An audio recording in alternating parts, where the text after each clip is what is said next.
when it comes down to karma, karma is what I consider to be, I call it spiritual mysticism. Spiritual mysticism. What is spiritual mysticism? Spiritual mysticism is this fancy bullshit.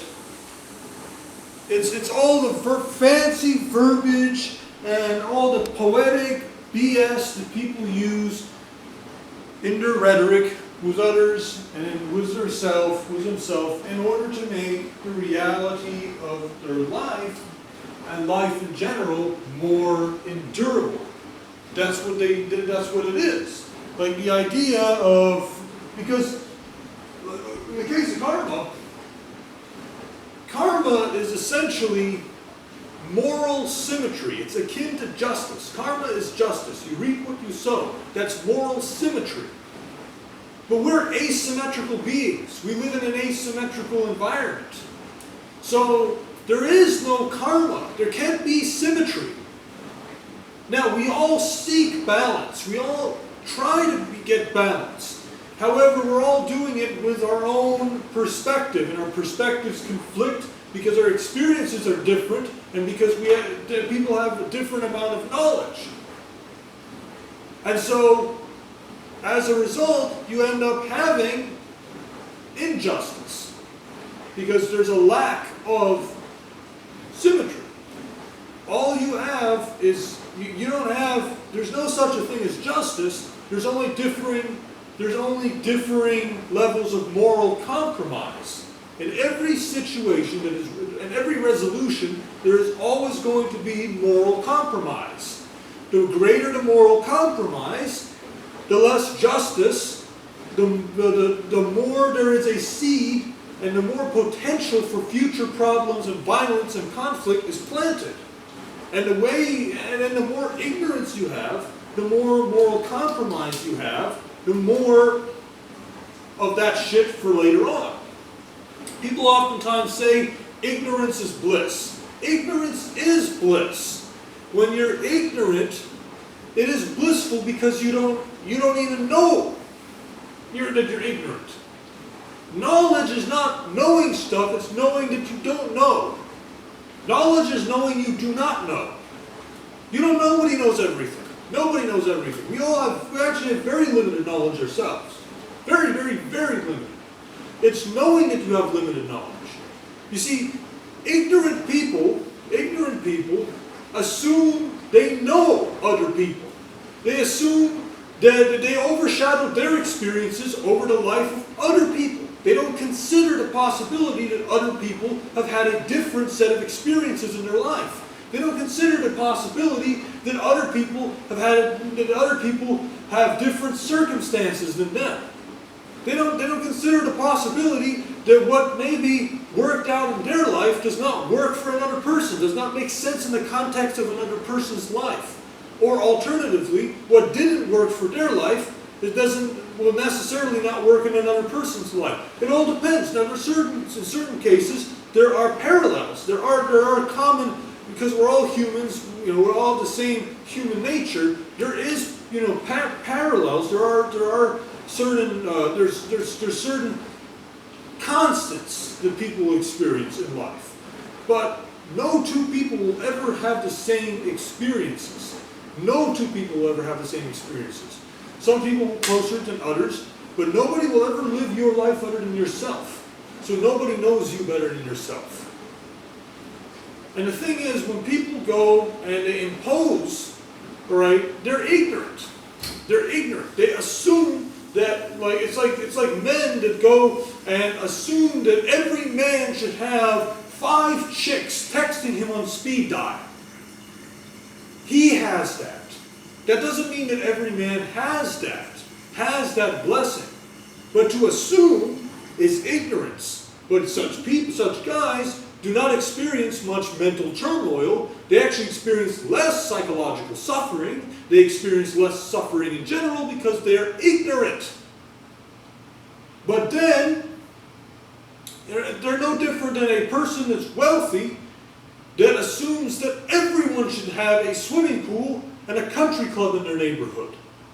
Yeah, you might have one in your neighborhood, and that's cool, that's fine, I'm not jealous of you. But don't go around assuming that every neighborhood ought to have a swimming pool and a country club. There's a lot of fucking poor neighborhoods. Not just that. A neighborhood might be a really nice neighborhood, but it doesn't necessarily need that.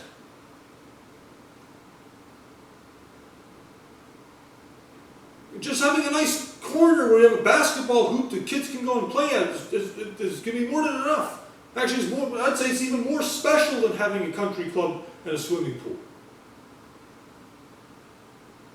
But you have people that assume that shit. They always assume. And that's the problem, is ignorant people, like I said, knowledge is knowing that you don't know. It's knowing the limits of your knowledge. But ignorant people do not know that they don't know. They think they know. They think they understand. They think that they know the whole picture and all of that. And that's why they're ignorant. And they have this illusion. They have this illusion that they live in. And it's basically based on their experiences. And it's blissful. And they don't know shit. It's blissful. But awareness need not be turmoil. Awareness, when you're aware, it is a tortured existence because you're aware that most people are ignorant. You're now aware most people are ignorant, so now it's a tortured reality. Because most people won't understand you. You are now aware that even if a person is a nice person, this person is probably not always, in a lot of ways, isn't going to understand you. And what we seek is to be understood. We seek validation. That is psychological medicine. And so that's what makes it a tortured reality. But awareness need not be a tortured existence if there's more awareness. If there's more awareness in the world, if people have more awareness, if people are more conscious and conscientious, it can make life very blissful. So ignorance need not be the only form and source of bliss.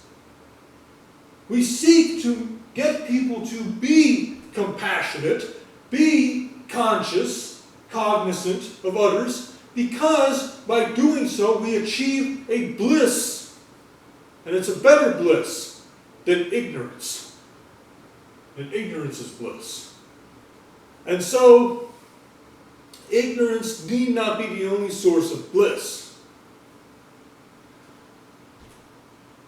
But when it comes down to karma, and I was saying with spirit, like when I say spiritual mysticism, what do I mean by that? I mean people that say, there's someone out there for you. There's someone for everyone. Yeah, there's someone for everyone.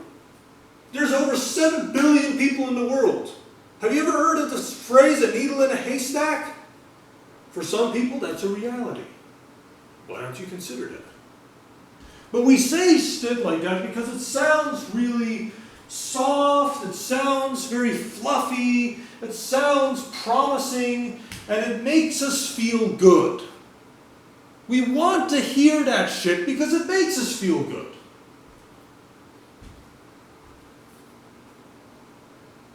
But is it necessarily the truth? You see, the thing about karma is the same shit. We want there to be justice. And very often, when people treat us like shit, we did not get the chance to tell them who they are.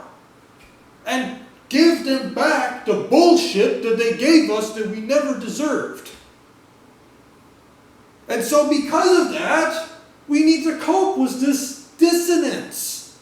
It's dissonance because we seek balance, and this is asymmetry. So we want there to be harmony. So how do we achieve that? Can we go and tell this person no because the person is gone? They're out of the picture now. That conflict is the conflict exists in you now. It does not exist in the bitch. It does not exist in a piece of shit. It does not exist in that worthless piece of trash that hurt you. It exists in yourself. So how do you achieve balance? How do you get harmony? People go and tell you, don't worry, God will fuck them over. Reality is, there's plenty of people that treat others like shit on a regular basis, and they're blessed by great fortune and luck. And love and attention, harmony and all of that. There's people that do good to others and get killed. Lose their fucking life. Has nothing to do with what's in your heart. Has nothing to do with what's in your heart. Karma, when people talk about karma, what I mean is, what it really should ought to mean is this. The energy you put out into the world and the influence you put out into the world affects the world because you're a part of the world. So if you go and treat someone like shit and hurt somebody, this person is more likely to go and treat the next person like shit, who's then more likely to go treat the next person like shit. So you are going and it's going to manifest in some form or fashion. But the thing is, everyone has a choice. Everyone is a piece, is a widget in this great machinery. So yes, you are one of them, and the influence that you put out into the world that has an effect. And that's why you should act responsibly. But other people also have a choice. So if you go and treat someone well, and the person turns around and stabs you in the back, that person decided to do that. That person had a choice. And if that person refuses to turn around and be conscious, that person is ignorant. And there's nothing you can do about that. And so it requires all of us to act in that way. Because if everybody acts with compassion, if everybody is generous, everyone's needs get met. We live in Eden if everyone is like that. But if everybody acts selfishly and ignorant, and if everyone treats everyone in an erotic fashion, we live in hell. We all fucking perish. If everyone takes and takes and takes and is greedy and selfish and takes for themselves, no one's needs are going to get met. We are all going to perish. We all fucking perish. But if everybody gives, if everyone is generous, if everyone's compassionate, if everyone is humble, we live in a fucking paradise.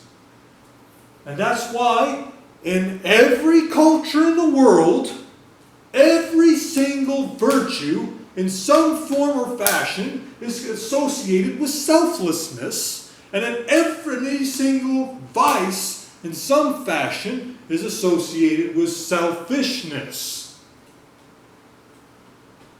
Because do good for others, when you put out energy into the world, it has an effect. Hurt people hurt people. So you go and hurt people, those people are probably going to hurt other people, who are then going to hurt other people, and you create a negative domino effect.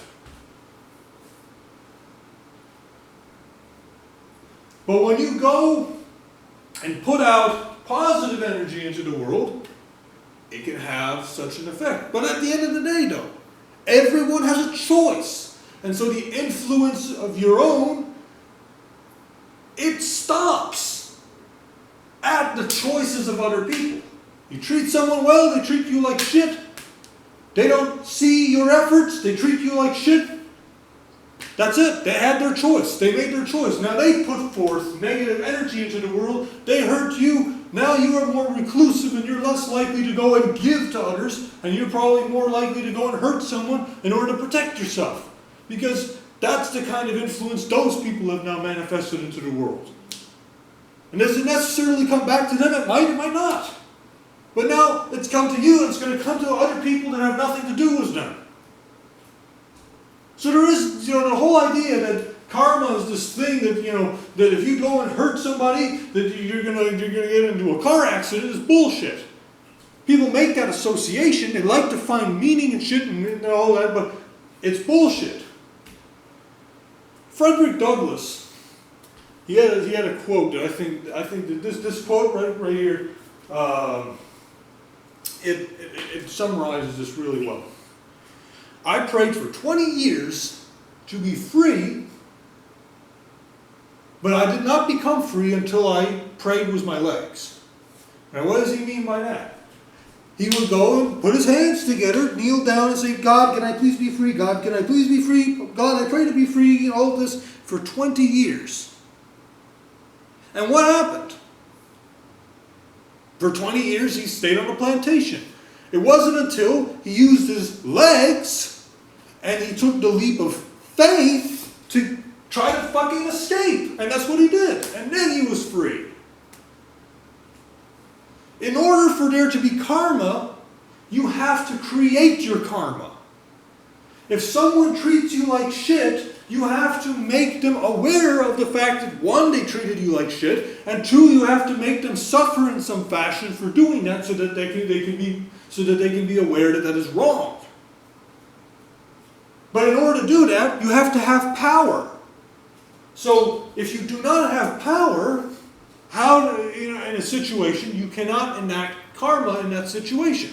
If you're dealing with a person who's physically really robust and strong, and is aggressive and ignorant, and is a fucking, belligerent, and this person hurts you and wrongs you, can you enact karma in that situation? No, because the person can overpower you. He can overpower you.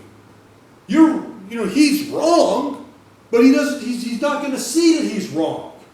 And you cannot make him aware because he's not conscious, because he's ignorant, because he doesn't care. He's careless of others. And so, in order to get him to be aware, he needs to be made to suffer. You have to give him pain in order to get him aware, because that's what really catches our attention. Threats, pain. That's what alerts us. Oh, something's wrong. It's like putting your hand on a hot stove. You have to be the hot stove for this person that is hurting you, for this person to realize that that is wrong. But in order for you to be the hot stove, you have to be able to get hot. You have to have the energy to get hot. You have to have the power to get hot. But if you are lacking the power in that situation, all that is guaranteed is injustice. So if you're dealing with someone who's got a lot more power than you, whether it's physical strength or it's legal power, like a police or something, and this person is abusive, guaranteed injustice. Because you cannot enact karma in that situation. You can't create karma out of that situation because this person has more power. At least in the context and the regards for which apply to that particular situation in that particular context. So, in order to make life endurable, people come up with these fluffy bullshit statements and ideas about how this person is going to experience blah, blah, blah because of what he did. Here's what I will say. It is better to be the victim of a thoughtless person than it is to be a thoughtless person. It is better to be the victim of a narcissistic person than it is to be a narcissistic person. Because when you are a thoughtless, erratic, neurotic, narcissistic, ignorant individual, you lead a much more meaningless life. You react to shit. You assume shit. You don't see as much. You will find less value in life. And so in that respect, the negative karma those people will receive will come in the form of the value they find in the experiences and in the relationships that they have. But that, even then,